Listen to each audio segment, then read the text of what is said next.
금은방을 운영하던 이제 57세 되신 이 씨예요. 이분이 둔기 등의 공격을 받고 사망해 있는 거를 아들이 발견해서 이제 경찰에 신고를 했어요. 사인은 둔기에 의한 두부 손상으로 추정이 되는데 현금 있는 데만 딱 열어서 거기서 400만 원 가져간 거예요. 그리고 이 집에 CCTV가 없다는 사실을 안다. 침입로도 안다. 그러니까 아는 사람만 알 수 있는 구조예요. 아들처럼.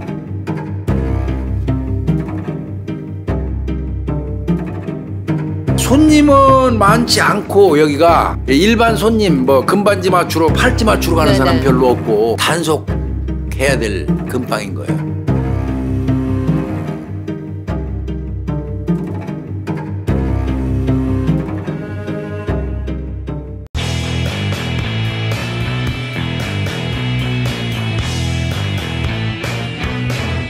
예, 오늘 제가 소개해드릴 제품은요, 오늘도 맘껏 발효 곤약라면.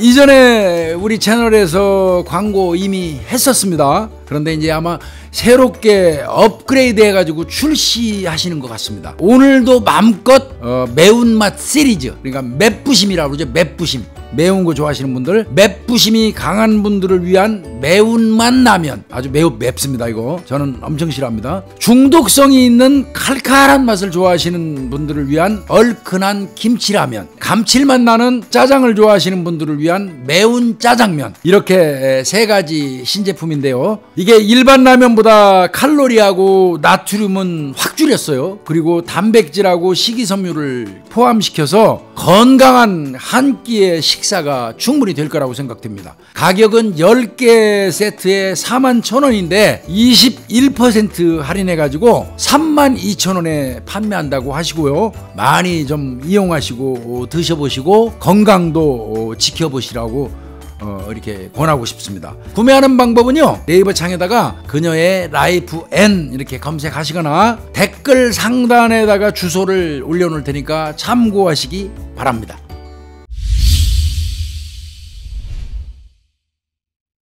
네네. 자, 손님은 많지 않고 여기가 이게 문제예요. 이게 그러니까 당일 신고자는 이제 지가 보니까 아버지하고 아무리 불러도 대답이 없더라는 거야. 담을 넘으면 금은방과 옆 건물 사이가 나온대요. 그냥 아는 사람만 알 수 있는 구조예요. 아들처럼. 그 다음에 이제 금은방 그 안쪽에 보면 침실로 사용하는 한 2평 정도, 1평에서 2평 정도 좀 하나 내실이 있단 말이에요. 여기서 죽어 있단 말이에요. 범인은 건물 전면에서 담을 타고 들어와서 일단 담을 타고 들어와서 내실로 들어온 거고, 아까 아들처럼 반항하는 피해자를 미리 준비한 둔기로 공격해서 살해한 다음에 홀로 나가서 귀금속하고 현금을 챙겨서 그 직전에 이제 그 직전에 물론 손 씻고 이제 했겠죠. 도구는 들고 도주했다. 죽인 거 봐서는 피해자한테 이거 감정 있다. 그리고 이 집에 CCTV가 없다는 사실을 안다. 침입로도 안다. 특히 주목해야 할 목격자 진술이 있어요. 제일 먼저 들은 게요, 사람 살려보다도요, 죽여라 죽여 하는 소리를 먼저 들었습니다. 그러면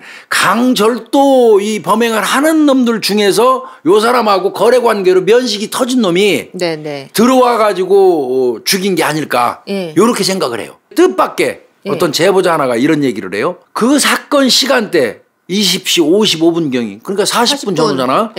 그때 차남, 이 신고한 차남, 아들이 상점 앞에 서 있었다.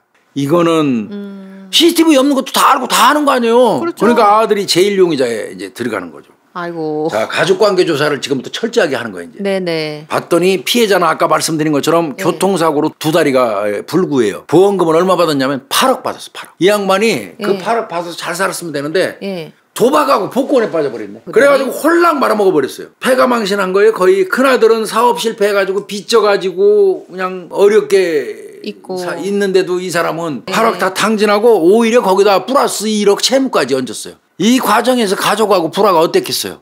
엄청났겠네요. 엄청나죠. 그래서 부인과 벌어졌어, 사이도. 사실은 그래서 금은방에서 기거하는 거예요. 아내도 남편 죽일 만한 살해 동기는 되잖아. 그러니까 아내에 대해서 또 쭉 탐문을 했어요. 그랬더니 아내 주변에 남자가 좀 있다.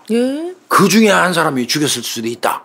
또 이런 소문까지 퍼지네. 큰아들 같은 경우는 알리바이가 딱 성립이 돼요. 뭐가 있어요? 그날 네. 아내가 출산 중인 병원에 있었어. 네. 자, 아내 같은 경우는 주방에서 일했다는데 혼자 일했다는 거야. 아이, 그럼 이게 알리바이가 애매하거든요. 네. 그리고 새벽 시간에 나 벚꽃놀이 갔다. 같이 간 나하고 사람이요? 같이 벚꽃놀이 간 2명이 있는데 네. 그 사람들이 내 알리바이 입증해 줄 수 있다. 경찰이 그 사람들 만나고 벚꽃놀이 진짜 갔는지 확인하러 갔더니 2명이 도망가 버렸어. 뭔가 있어갖고 도망갔으면 아내가 범인인 거야 이거. 그렇네요. 이때까지 아내 엄청나게 의심했다고 그러더라. 차남 같은 경우는 아까 제일 의심받잖아. 사건 발생 시간 이전에 예. 통장 계좌 잔고 조회를 하네 아들이. 그리고 사건 현장 기지국에서 친구하고 여러 번에 걸친 통화가 또 있었고 자정 무렵에는 옛 여친한테 오래간만에 뜬금없이 전화를 한 기록도 나와. 아내 알리바이를 입증해 준다는 그 사람들 갑자기 내뛴 예, 2명을 이제 추적팀이 붙었어. 지방에서 잡았어. 왜 도망갔어 당신네. 수배 중인데 괜히 그거 진술해 주다가 잡혀가니까 내뛴 거요. 그러니까 경찰이 수배 처리는 했어. 네. 그러면서 이제 그 아내 알리바이 물어봤더니 맞아 같이 벚꽃놀이 했어.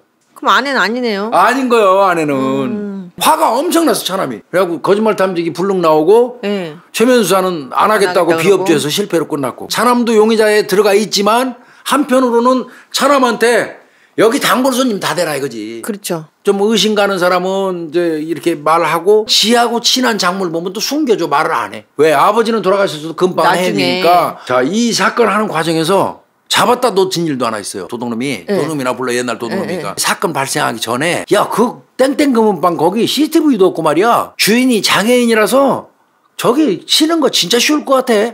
이런 얘기를 자기한테 했다는 거야. 집에 들어가갖고 보니까 또 그 집에 네. 현장에서 발견된 그 혈흔족적 모양의 운동화도 있어. 그 사람 범인은 아니야.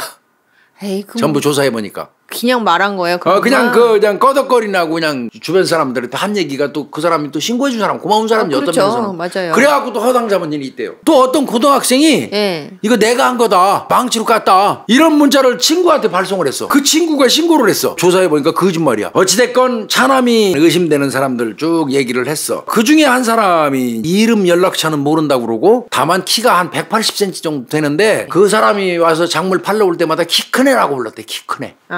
키 큰 애라고 불렀는데 한 30대고 아주 행동이 조심스럽고 침착하고 네. 근데 뭔가 맨날 뭐 숨기는 느낌의 좀 신비로운 그런 사람. 네. 사건 나는 날 오후 7시경에 잠깐 자기가 밖에 볼일 보러 나갔는데 네. 아버지가 돈 좀 찾아오라고 그러더래. 네. 작물 팔러 오면은 줄 돈이라고 얘기를 했었다는 거야. 예. 키 큰 애, 키 큰 애. 예. 그래서 키 큰 애에 대해서 자세히 물어봤는데 아까 얘기한 것처럼 연락처도 주소도 몰라. 30대고 그냥 키가 한 180이라는 것밖에. 근데 얼핏 제가 들은 거 딱 하나 있어요. 뭔데? 그 사람이 아버지가 얘기하는데 택시 운전 옛날에 했었다고 그래요. 갑자기 4월 8일에도 한번 왔었어요. 그때 귀금속을 팔러 왔는데 우리가 금방에서 저 강아지 기르거든요. 강아지한테 그 사람이 6%를 꺼내서 줬어요. 그런데 그때 사실은 그 사람이 키 큰 애가 백금을 팔러 왔었대. 근데 이 돌아가신 분이 은이라고 속였어. 은이라고. 감정하고 이거 잘못 훔쳐왔어. 잘못 갖고 오는 거야. 이거 은이야 이거. 그러니까 그냥 그걸 두고 가서 보관 중에 있었어. 금방에서. 6포? 그 6포 샀을 거 아니야. 그렇겠죠. 그래서 인근 편의점 CCTV를 싹가요 또. 4월 8일 날 오후 4시 47분경에 키 큰 애가 담배하고 6포를 사는 거를 편의점 CCTV에서 발견해요. 30대인데 안경을 착용하고 야구 모자를 썼어요. 모자를 썼어요. 옆모습하고 뒷모습만 보여서. 택시회사마다 갖다 들이대는 거야. 왜? 아는 사람들은 그 옆모습 봐도 알아. 맞아요. 그거 들고 탐문을 해요. 동일수법 전과자 중에서 그 대조 작업을 해. 그런데 압축을 해봤더니 한 80명 되더래. 요 차남한테 보여줘. 차남 얼굴 알으니까. 요 사람 맞아요? 봤으니까요. 요 사람 맞아요. 이거 80명 대조 작업을 하는 거야. 구청으로 가가지고 이 전과자들이 교도소 가기 전에 찍었던 그 주민등록증 사진은 또 달라요. 근데 최근 사진으로 교체된 걸 전부 또 뽑아. 전과자들 거를. 네네네. 그래서 그걸 또 대조해가지고 또 확인을 해요. 구청에 가서 대조를 하려면 대조할 자료가 있어요. 전과자 자료. 죄정벌이로 12만 건을 뽑았어요. 경찰청에다가 부탁을 해가지고. 그러던 중에 뜬금없이 강간치상 전과자라 크게 기대 안 했대요. 강간치상 전과자를 보였더니 손땡땡이를 딱 보더니 이 사람 맞는 것 같은데요. 맞는 것 같아요. 얘기한 거야. 그런데 경찰이 이렇게 보고는 이건 강절도 전과 없는데 아닐 수 있겠다. 손땡땡이 그 거주지 그 근처에서 신고자 데리고 가고 이제 잠복해. 저 사람 만나 보려고 신고자 데리고 와서 잠복을 해. 신고자가 봤어 그 사람을. 들어오는 걸 보더니 맞다가 아니라 비슷해요. 그럼 애매한 거예요 이거. 그래서 이제 일단 철수했어요. 그래서 일단은 그래도 손땡땡이의 휴대폰 통화 내역을 뽑아보자. 그래서 이제 통화 내역을 뽑고 그리고 그 사람하고 가장 빈번한 통화가 있었던 사람 이런 사람을 좀 찾아보자. 통화 내역을 뽑았어요. 네. 그런데 가장 자주 빈번하게 이 전화 통화한 사람이 직업이 택시기사예요. 본인이 택시기사야 맞는데 키 큰 애 같으면. 근데 그건 아니고 빈번하게 통화한 사람이 택시기사예요. 그래도 일견 관련성은 있네요. 관련성은 있어 보이는 거야. 택시기사? 이게 뭔가 좀 쎄했다고 그래요. 네네네. 일단은 그 사람을 만나. 그래가지고 이 손땡땡이에 대해서 질문하는 거예요. 손땡땡이하고 당신하고 어떤 관계냐. 네네. 물어봤더니 금년 초에 나하고 저 손땡땡이하고 김땡땡이하고 오락실 사업을 동업으로 했었습니다. 예. 그런데 사업 접고 그 이후로 나 그 사람 못 만났어요. 이렇게 말을 하는 거야. 자주 통화했던 사람이. 그래서 손땡땡이가 다치거나 피를 묻혀온 적이 없나? 이걸 물어봐요. 그랬더니 그 같이 동업하던 김땡땡이가 내 택시를 끌고 나가길래 야 어디가? 왜 내 택시 끌고 가? 그렇게 물어봤더니 손땡땡이가 옷을 좀 가지고 와달라고 그래서 가는 거야. 그러면서 내 택시를 끌고 갔습니다. 이 얘기를 하는 거야. 왜 옷을 가지고 나오라고 했다던가요? 그랬더니 그게 아마 뭐 옷에 피가 묻었다고 했지요 아마. 와 그래가지고 손땡땡이 위치 추적을 해요. 이거 일단 만나야 되겠어. 그랬더니 대천 쪽에 충남 대천 쪽에서 떠요. 전주에서 대천으로 가는 중이야. 근데 가다가 갑자기 전주 쪽으로 다시 백해버려. 그래서 이제 또 다시 따라왔죠. 한 번에 이 사람을 딱 찾기가 어려워. 그래서 그 정보에 의해서 손땡땡이가 자주 간다는 장소마다 형사를 다 뿌려놨어요. 그러다가 드디어 걔가 잘 가는 여관 앞에서 발견을 해요. 이게 사건이 발생한 지 80일째 되는 날. 7월 4일 날 16시 25분. 전북 익산시 영등동 소재 피커피숍 앞 노상. 거기에서 이 사람을 만나요. 증거는 뭐 없더라도 이제 조사를 들어갈 거 아니에요. 당연히 부인하죠. 네 주변 샅샅이 우리가 다 뒤졌고 너 이 상태로 두고 네 주변에 있는 목격자, 친구, 지인, 가족들 상대로도 다 조사해서 우리가 증거 보강할 거야. 너 저 택시로 네 친구 너랑 동업하던 김땡땡이가 옷 갖다 줬다고 그랬잖아. 그거 설명해봐. 피 묻은 거. 피 묻었다며. 그거 설명해봐. 여기서 못 버틴 거예요. 제일 불편한 게 뭐였냐면 묘하게도 부모님한테는 제발 말하지 말라. 그 이유가 뭐였냐면 10년 전에 가출을 해갖고 택시기사도 했고 실제로요? 그리고 도둑질을 계속 했는 모양이야. 그러니까 한 5-6번 여기 작물 판매 거래를 했던 거예요. 그런데 작물 팔 때마다 거래를 속여. 이 돌아가신 분이.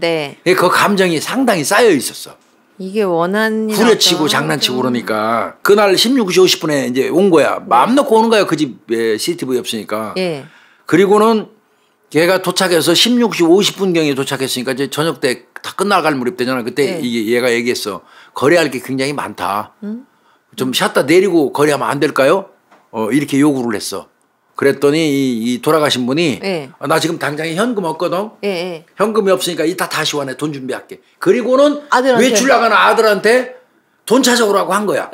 그래서 아들이 돈 찾으러 왔는데 영업이 끝날 때까지 안 오니까 아들은 퇴근한 거야. 돈만 놔두고. 그게 400이에요. 공교롭게도 20시 30분경에 이제 갔어 거기. 늦게 갔어. 작물을 들고 갔더니 샷다가 이미 내려져 있어. 아들이 아까 내리고 갔겠죠. 그러니까 이제 안쪽에 불 켜져 있는 거 보이니까 두들겼어. 그런데도 대답을 안 하거든. 그러니까 얘가 돈이 굉장히 급한 상황이었어요. 그러니까 그 작물 처리하려고 그랬단 말이야. 모아놓은 거 훔친 거. 그거 서 있다가 가만히 생각하니까 옛날에 그 거래할 때 소변이 마려워가지고 내실로 들어가갖고 쪽문 열고 나가서 그 밖에서 소변 본 적이 있거든. 그래? 구조를 아는 거야. 한번 들어간 적이 있어가지고. 담 쪽 그쪽의 구조를 알고 있었던 거예요. 그래서 저 왔어요 하고 막 두들긴 거야. 그러니까 문을 열어줬어 안쪽에서. 열어줬어. 안으로 들어갔죠. 이제 내실로 들어간 거요. 그래서 인근 지역에서 이제 훔쳤던 그 작물을 싹 쏟아낸 거야. 이거 반지 빼고는 전부 가짜구만. 아니 왜 여기만 오면 다 가짜라고 그래요? 다시 좀 잘 봐봐요. 가짜인지 아닌지. 가짜라고. 이러시면 안 되죠. 아무리 그러니까. 야 네가 가짜인지 진짜인지 그 판별할 줄 알아? 도둑놈이 말이야 주는 대로 받지. 따지긴 뭘 따져 이렇게. 여기서 뻑간 거야. 화가 난 거예요. 이런 안 팔아. 지도 도둑놈 주제. 평생 이런 짓이나 하고 살아. 어? 당신도 말이야. 뭐 이 새끼가 이 도둑놈 주제에 나한테 뭐 평생 이 짓이나 해먹으라고? 그래서 서로 멱살이 잡혔어. 근데 이분은 하반신 못 쓰잖아. 그렇죠. 뭐 나한테 뭐라 그랬어? 막 이러면서. 뭐 근데 그 순간에 딱 보니까 바닥에 망치가 있는 게 보여. 세공룡 망치겠죠? 네. 그거 눈에 띄었고 그걸로 머리를 한번 내리쳤대. 우와 사람 살려. 그래 죽여라 죽여. 그 소리가 이렇게 고함을 거예요? 지르고 그래서 그게 그 소리가 막 소리를 지른 바람에 마구 때렸다. 그러고 난 다음에 가만히 생각하니까 이거 강도로 위장을 해야 되겠다라는 거예요. 그래서 손을 씻었어요 일단. 네네네. 손을 씻고 수건으로 지문을 또 싹 지우고 도둑놈이니까. 싹 지우고 진열장에 있는 귀금속 비닐봉투에 담고 이게 진품 어느 정도 알고 돈도 담고 할 겸. 그다음에 현금이 있는 서랍 그 흰 봉투 딱 챙기고 400만 원 들어있는 거 딱 챙기고 내실 안에 이제 거기 자루가 빠졌어요. 그 과정에서 그거를 이제 봉투에 담고 건물 뒤쪽으로 그 담 타고 해서 왔던 뒷길로 그냥 그대로 나온 거예요. 아들이 모르고 있었던 거지 망치는 현장에 있었던 것 중에 하나인 거예요. 원래 내실에. 그렇지만 지금까지 요 과정은 어디까지나 가해자의 진술이에요. 우발적인 살인으로 결론 나게 하려는 목적도 있을 것 같고 근데 이게 또 받아들여진 것 같습니다. 그래요? 우발살인으로 받아들여진 것 같습니다. 네. 증거물은 확보했어요. 금은방에서 훔친 작물 있잖아요. 네. 요거는 금강 하구뚝에다가 버렸고요. 네. 자루가 빠진 망치 있잖아요. 요거는 저 팔복동 만경강 상류천원에다가 이렇게 버리고. 각각 물에다가 던져버렸네요. 금강 하구뚝에다 버리고 여기 저 만경강 쪽에다 버리고 요거 잠수부동원 해가지고 경찰이 들어가서 찾았어요. 망치? 자루 빠진 망치 그러니까 쇳덩어리죠. 그다음에 훔친 귀금속. 귀금속도 안 팔았어요. 그거 어디다 팔다가 걸릴 것 같으니까. 걸릴까 봐 안 팔았어요. 도둑놈은 도둑놈이에요. 그리고 지가 운영하던 그 아까 동업으로 오락실 했다고 그랬잖아요. 그 뒷뜰에서 김땡땡이하고 그 택시 태워준 피 묻은 옷 있었잖아요. 입었던 거 그 옷하고 신발 태운 거 그것도 확인이 됐고요. 그러니까 김땡땡이는 택시 끌고 가서 이제 손가를 만나갖고 거기서 얘기 들었어요. 금방 주인을 내가 하도 맨 가짜라고 그러고 나 후려치려고 그래서 열받아갖고 싸우다가 내가 망치로 내리쳤는데 머리가 폭 패였어. 이렇게 말을 하니까 김땡땡이가 그럼 죽었겠는데? 이렇게 답한 적이 있대요. 근데 이 얘기는 지도 인정해요. 나한테 저 금은방 주인 망치로 때렸는데 머리가 폭 패였다고 그래서 그럼 죽었겠다 야. 이 말 내가 한 거 맞아요. 그리고 뒷뜰에 가서 같이 그거 피 묻은 거 벗어갖고 신발하고 옷하고 태웠어요 같이. 이거 인정했고요. 그 다음에 이제 수건용 지문 이거 보니까 수건을 그냥 싹 가져가서 싹싹 닦은 거예요. 지문 나올까 지문 같은 걸. 다양한 문양의 열창이 발생했었다고 그랬잖아요. 아까, 그 이제 그래서 여러 가지 공부라고 경찰은 추정했잖아. 네네. 요것도 하나 교훈이에요. 그게 뭐예요? 격렬히 반항하고 이리저리 피하다 보면 비껴 맞고 정확하게 맞고 뭐 이런 형식 때문에 상처가 여러 개의 열창 상태가 생기는 거예요. 모양이 둥기는 하나였는데. 둥기는 하나였습니다. 원래 망치가 2개 있었다고 그래요. 근데 하나는 세공룡 거기 있었고 하나 있던 걸로 했다고 그러고요. 그 다음에 이제 여기서 이제 풀리지 않는 의문이 있지. 아까 20시 55분경에 그 금은방 앞에서 둘째 아들이 서 있었다고 그랬잖아요. 그래서 유력한 용의자로 봤잖아요. 네네네. 그거는 확인해야 될 숙제예요. 네네네. 그래서 면밀히 다시 그 조사를 했어요. 그래가지고 실제로 그때 서 있던 사람을 CCTV 연계하고 찾았어요. 봤더니 아들하고 거의 비슷하게 생겼어요. 잘못 본 겁니다. 그러니까 그 봤다는 제보자가 또 착각한 거네요. 그런 거예요. 그렇지만 생겨서. 경찰은 그거를 CCTV를 수도 없이 따가지고 그 시기에 55분경에 서 있던 사람이 갈 만한 방향으로 움직이는 옷차림새로 추적해갖고 그 사람을 찾았는데 실제로 차남하고 비슷하게 생겼더래. 그래서 그 차남이 엄청나게 오해를 받을 수 있게 했던 거고요. 그 다음에 요놈이 육포를 주는 바람에 걸렸잖아요. CCTV 그 마트 들어가서 지 딴에는 근데 실제로 이 자식이 개를 기르고 있어요. 이 송가가. 그래서 그 지 개는 애주중지한대요. 혼자 살고 있는데. 그러니까 금은방 개까지 육포도 챙겨주고 이렇게 했는 그렇지. 거구나. 그날 이제 금방에서 그 훔친 거 팔아가지고 돈도 좀 생기면 돈 챙겨갖고 강아지도 육포 사가지고 와서 주려고 육포 사서 들고 금방에 간 거야. 예. 그래갖고 그 몇 개 주고 샷다 내리고 거래하자고 그랬더니 돈 없다고 이따 오라고 그러니까 일단 집에 가서 그 육포 이제 지강아지 주고 8시 반에 가니까 문 닫혀져 있고 예. 뒤로 돌아가가지고 들어가는 거 알아서 두들겨서 들어가고 이런 일련의 과정이 있었던 겁니다. 전주지방법원 제2형사부에서 했거든요. 네. 조용현 부장판사가 했는데 네. 징역 15년 때렸습니다. 손가. 그러니까 이거 우발이죠. 우발로 본 거죠. 인정한 거죠. 즉 말하면 작물 처분 과정에 예. 금은방 주인이 피고인에게 다소 모멸감을 주었다는 이유로 말은 이렇게 했지만 모멸감 줬다 이 소리잖아. 예. 살인을 하고 증거를 인멸한 점, 유족들하고 보상이 없어서 합의 안 한 점 이런 걸로 볼 때 징역 15년을 준다. 이거는 바꿔서 얘기하면 돌아가신 피해자도 떳떳한 사람 아니고 잘한 거 없다는 얘기예요. 네, 작물범이잖아요. 예. 작물 취득하니까 도둑놈이 존재하는 거예요. 맞아요. 예. 그래서 어떤 면에서는 도둑놈하고 작물 취급하는 사람 똑같은 동일선상에 놓고 봐야 돼요. 그러니까 판사가 말을 묘하게 했어요. 작물 처분 과정에 금은방 주인이 피고인에게 다소 모멸감을 주었다는 이유만으로, 그러니까 모멸감은 준 건 맞다. 여튼 준 건 준 거다 이거잖아. 그걸로 살인을 했다. 그리고 증거인멸했다. 뭐 이제 이렇게 얘기하면서 징역 15년 준 건데 우발을 인정해 준 거네요. 우발이라고 본 겁니다. 그런데 피해 금액은 400이 아니고요. 실제로 200이랍니다. 200만 원이라고. 이건 아들이 400이라고 얘기를 하는데 도둑놈은 200이라고 얘기를 하거든요. 안 맞았네요. 글쎄 뭐 이건 배달 사고가 있었던 건지 이건 살펴볼 필요가 있을 것 같고요. 그다음에 친구가 가가지고 강도짓을 하고 사람 죽였다는 거 알면서도 태워오고 같이 불태워주고 피 묻은 옷. 그러면 이 김땡땡이도 당연히 피의자를 보호해주고 증거인멸을 한 거 아니에요. 그렇죠. 같이 옷 태워줬잖아요. 네, 그래서 얘도 징역 2년에 집행유예 3년 받았고요. 네네. 사회봉사 120시간 받았습니다. 집행유예 받았어요. 얘도 김가도 당연히 처벌 받아야지 맞죠. 예외의 얘기인데 아까 손가, 김가 또 한 사람 셋이 동업했었다고 그랬잖아요. 네. 요 동업한 세 사람 중에 김가하고 요 손가가 엄청 친했대요. 한 명은 좀 빼놓고 따다시피 해서 그 사람을 선정을 잘했다는 거예요. 탐문을 해가지고. 그렇네요. 김가한테 먼저 했으면 말 안 했을 거 아니에요. 그러면 이 사건 망그러졌어요. 그리고 이 손가한테 막 얘기해주고 이런 피해라고 하고. 근데 이제 그거를 선정하는 것도 경찰에 사전 작업이 있었다는 거죠. 주변을 탐문해가지고 오락실을 했었는데 3명이 동업했다. 그 3명이 동업한 사람 중에 누구누구가 친하고 누구는 불편하고 어떻게 싸웠고 요것도 면밀히 조사를 했다는 거죠. 그걸 잘하셨네요. 그래서 말할 만한 사람한테 먼저 붙어가지고 진술을 들었기 때문에 어렵지 않게 풀렸다. 그랬네요. 이렇게 보면 됩니다. 그래서 이거는 뭐 우발범죄가 인정이 됐고요. 거기에 플러스해서 비록 그 살인의 피해자라 뭐 그분 안타까운 분이고 우리가 당연히 명복을 빌어야 될 분이고 그런 분이지만 그럼에도 불구하고 이 판결한 거를 한번 자세히 살펴보세요. 역대 사례를 보면은 죽은 사람이 상당 부분 원인을 제공한 게 많이 참작이 돼. 거의 그런 거 많아요. 그러니까 뭐 예를 들어서 아무리 똑같이 뭐 이유가 불문하고 우발적으로 그냥 일반적인 금은방 사장을 죽였다라고 한다면 이거는 상황이 15년 안 나오죠. 이건 강도 살인이에요. 그러면 사형 내지 무기예요.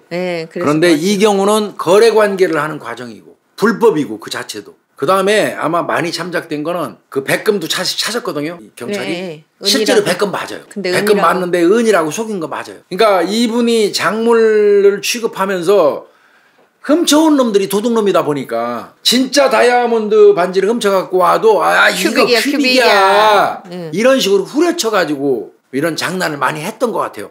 그런 부분 등등도 요 판결에 좀 녹아있다. 그럴 수 있네요. 녹아있는 거, 그 명확합니다, 이거는. 그래서 이 사건은 징역 15년, 손땡땡이. 그 다음에 김가는 징역 2년에 집행유예 3년, 사회봉사 120시간, 이렇게 떠는 걸로 처리가 됐습니다. 이게 얼마나 많은 사람이 붙었냐면 61명이 붙었어요. 아까 막 그렇게 안 할 수가 없고, 그냥 뭐 12만 명 명단 받고, 그래서 강력팀, 과수팀, 지능팀, 사이버팀, 폭력팀 5개 팀에 61명이 붙었고요. 그 과정에 양재승 팀장, 오재경 팀장 이외에도 양재승 팀장이 상당히 많은 그 역할을 했고요. 뭐 이건 뭐 구중도 굉장히 어렵게 난해하게 했지만 참 깔끔하게 수사했던 그런 사건이 나옵니다. 근데 수사는 잘 했는데 모르겠어요. 여기서 전모에 대해서 얘가 지금 손가가 막 이야기했잖아요. 물론 처음에 죽일 생각 없이 간 건 맞는 것 같아요. 그럴 것 같아요. 근데 거래하러 갔으니까. 네, 근데 이 과정에서 신랑이 하고 뭐 한 것도 다 맞는 것 같은데 처음에 한 대 맞고 죽여라 죽여 이 소리가 나고 막 정신없이 휘둘렀는데 그것도 25번이나 휘두르고 거기에 어차피 이놈은 이제 근데 죽이고 갈 입장이죠. 자기를 알으니까. 뭐 그렇긴 이미 때리는 순간 얘는 돌이킬 수 없는 강을 걷는 거예요. 살려줄 수는 없었을 거예요. 본인 입장에서. 그러니까요. 그렇죠? 네, 그러니까 그분은 죽을 운명이었어요. 그러니까요. 근데 나는 그 피해자분도 안타까워요. 그 늦은 시간에 별도로 담을 넘어온 놈한테 쪽문 열어주고 거래할 이유가 뭐가 있냐고. 또 그렇게 거래를 했으면 조금 기분 서로 상하지 않게 좋게 해서 그러니까요. 좀 보냈으면. 그러니까 죄 짓지 말고 살아야 돼요. 가해자건 피해자건 누구든. 맞습니다. 그죠? 저 억울한 죽음이지만 본인은 억울한 죽음이지만 일반 그 범죄 피해자 다른 죽음보다는 덜 안타까워하잖아요. 네, 사람들이. 그런 부분도 있죠. 근데 그럼에도 불구하고 돌아가신 분이 뭐 작물 취급했다는 거 가지고 우리가 비난할 수는 없는 거고요. 맞습니다. 비난은 할 수 있죠. 그 부분은. 그렇지만 죽음에 대한 비난은 우리가 할 수 없죠. 그거죠. 네. 그분의 명복은 저희들이 빌어야 될 것 같고요. 네네. 하여튼 뭐 이 송가 요놈도 징역 15년 사는 동안에 네. 이제 나왔을까요? 아까 2008년이니까 15년이면 2000 올해 나오네. 나와서 우리 방송 좀 들었으면 좋겠어요. 개과천선에서 다시는 이런 짓 안 하고 맞습니다. 살았으면 좋겠습니다.